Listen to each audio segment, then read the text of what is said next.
Standard crosswalk in Utah, the two parallel lines that go across the entire road. If there's a pedestrian, you have to wait until they're off your half of the roadway before driving through the crosswalk. School crosswalk, they'll always have a school crossing sign, the yellow pentagonal shape. The rule with those, 24/7, regardless what month, regardless what day of the week, if there's a pedestrian in the crosswalk, you have to wait until they're out of the entire crosswalk, regardless what side of the road you're on, before you drive through. School crosswalk, you have to wait till they're on the whole road.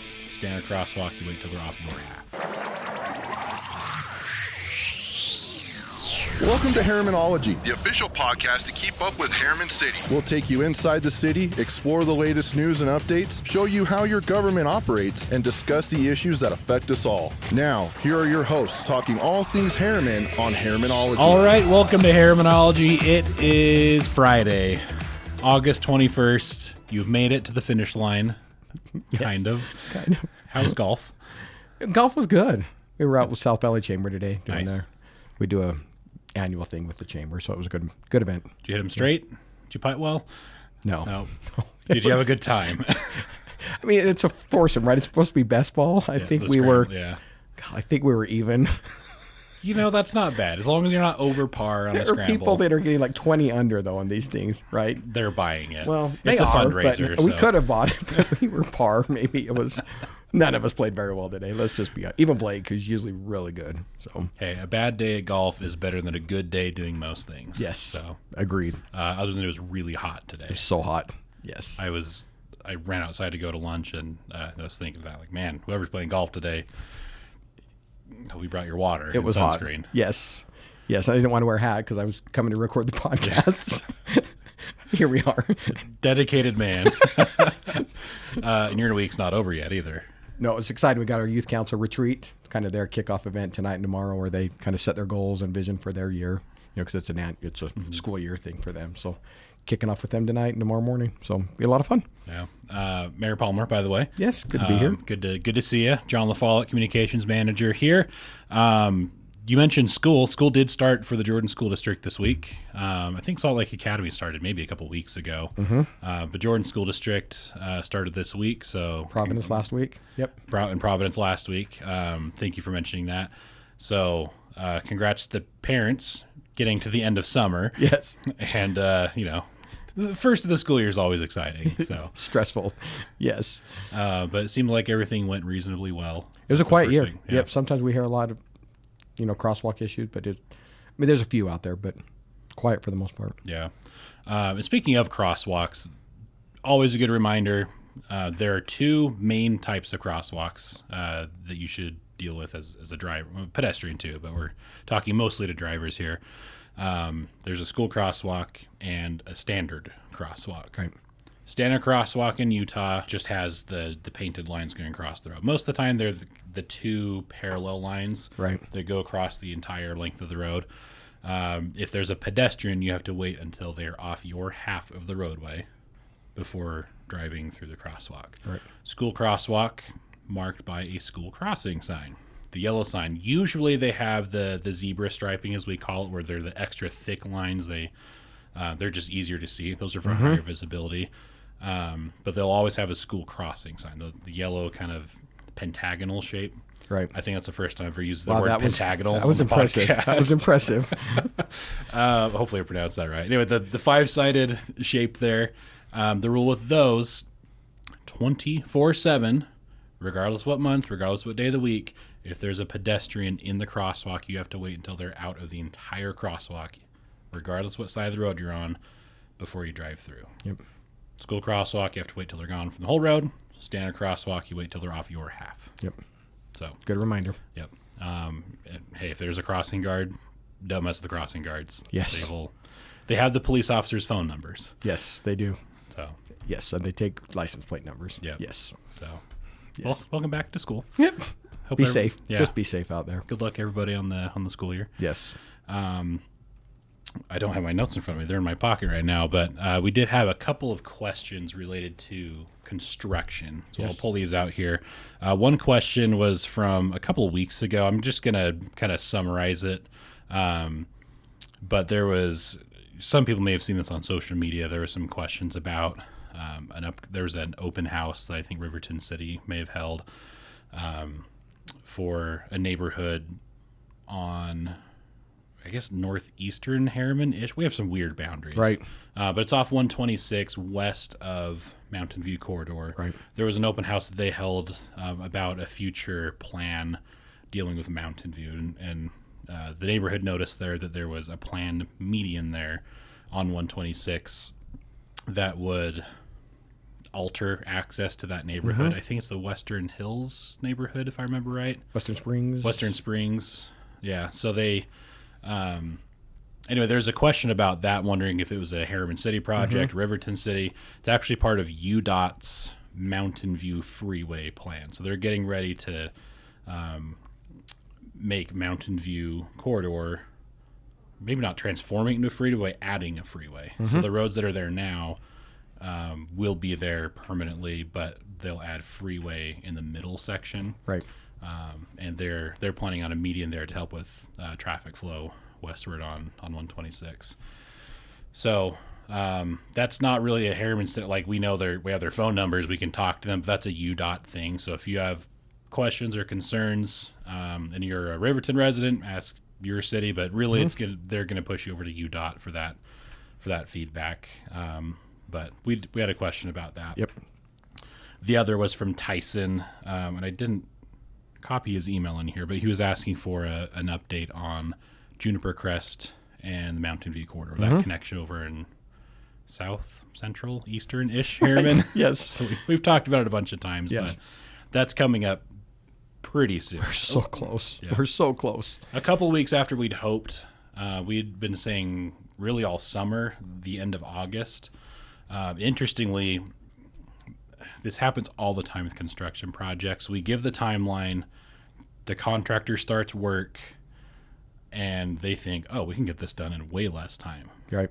We've learned never to give the optimistic timeline, because it never works out that way, because you run into unforeseen weird issues. Right. And they ran into an unforeseen weird issue. So there's a power utility issue they'll have to solve. Rocky Mountain Power is going to work on it. But we'd hoped to get it done by the end of August. It's going to be pushed back another couple of weeks, but not couple years. Don't worry. Right.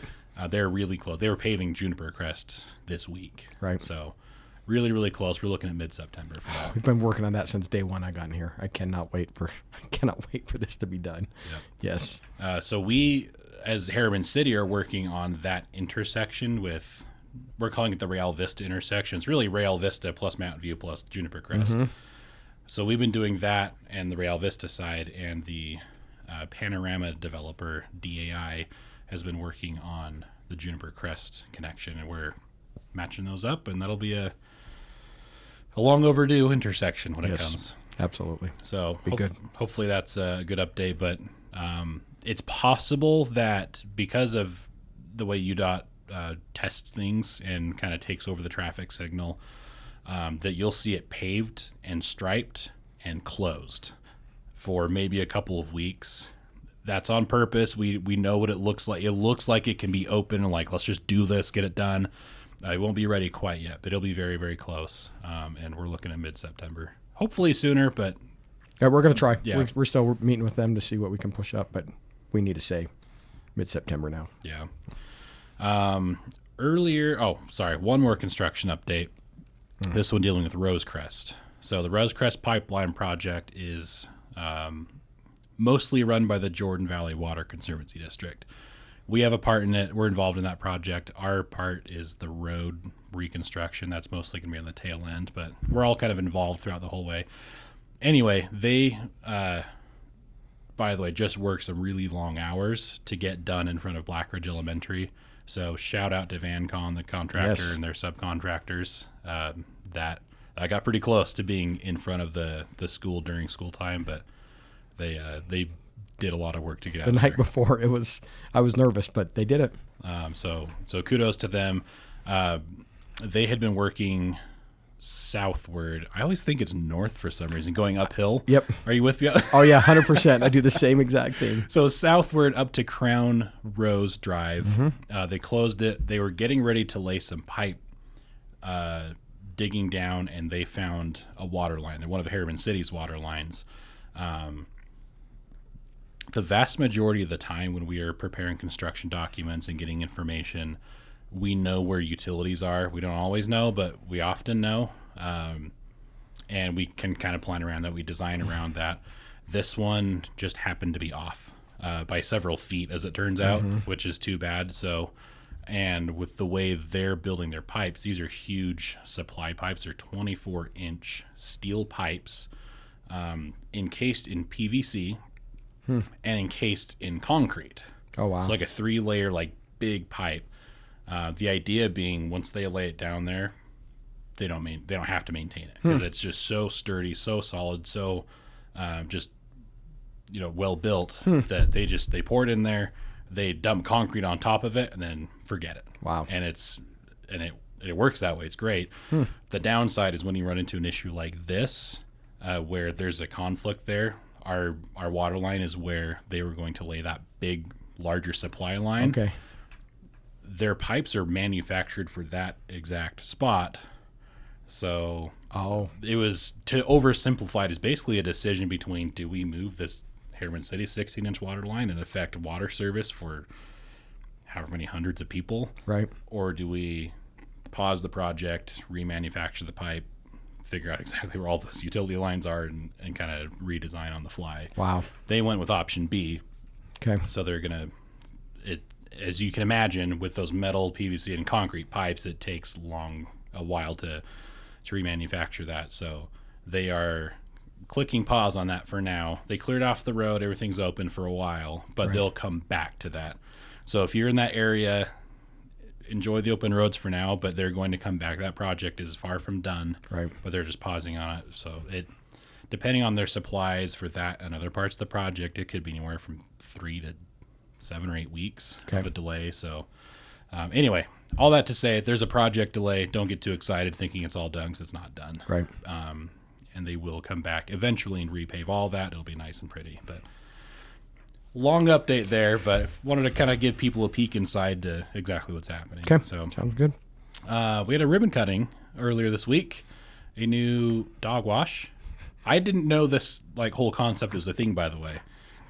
I had heard about it, but never seen one. Best Friend Dog Wash. It's just a self-serve dog wash station.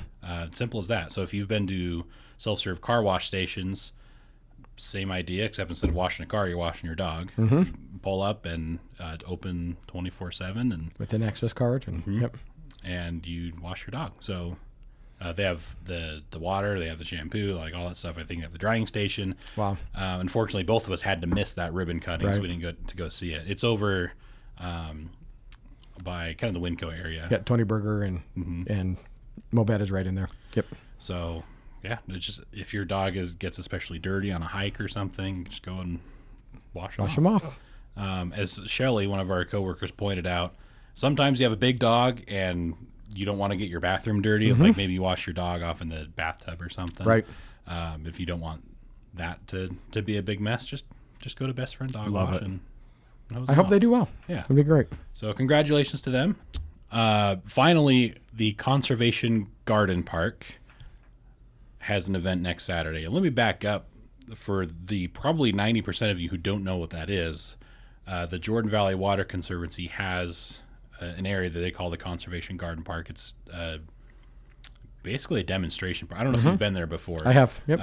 Really cool thing to go kind of get ideas if you need to install maybe a part of your yard if you're trying to convert from grass to something else. You get some really cool ideas there. Absolutely. Yep. It's a really cool place. So they have an event Saturday, August 29. So not tomorrow, Saturday, but the following Saturday, 9 to 2. It is free. I'm just going to read straight from their description here. I like it.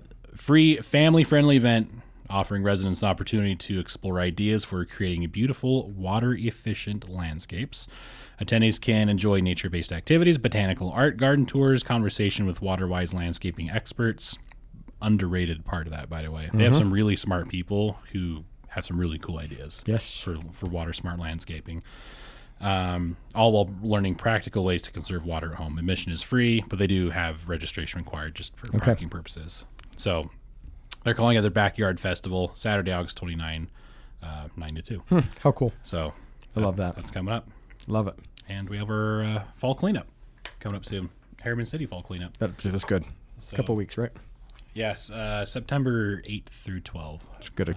You love it. should have gotten a postcard in the mail. If you I didn't, did. I got mine. Yeah. Yep. So if you didn't, as a resident, reach out to us and we'll figure it out. Yep.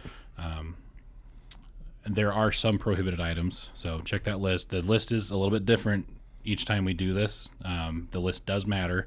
There are instructions on the postcard that matter. It is Yes. amazing how many people are holding the postcard when they come to the fall cleanup or spring cleanup, as it's been before, and they didn't follow the instructions. And it's sad because sometimes we have to turn them around and Yeah. figure it out. So anyway, read the postcard, go to herriman.gov/cleanup, follow the instructions, get the information, and it'll be great. Yep. I love when we do that. Okay. Yep. Sorry, I feel like I've dominated this whole thing. You're good, my friend. But Mayor Palmer, great to see you. Good to be here. Enjoy your weekend. You as well. Hopefully you get a nap in or something, or Just spend it with the youth council this weekend. It's going to be fun. it'll be a good time. Yes. Always exciting. I haven't attended one of those before, but I've seen photos and videos and things. It's a good time. They do team building activities and get to know you because they're a new council. A lot of them are just getting to know each other too. So it's kind of fun to see what they come up with. Really smart kids. If you want to have your faith restored in humanity, just spend a couple hours around the youth council. Smart, dedicated kids who put in a lot of energy that they don't have to into doing good for each other and for the community. Absolutely. So I'm excited about it. okay, if you have a question, communications@herriman.gov, and we will read it and get to it eventually. Sorry for the first email there. I didn't even get your name here, but the email 3 weeks ago, I think. So It happens. it happens. Yes. Good to see you, Mayor Palmer. You too. Enjoy your weekend. Thank you for listening and watching, and we will catch you next time.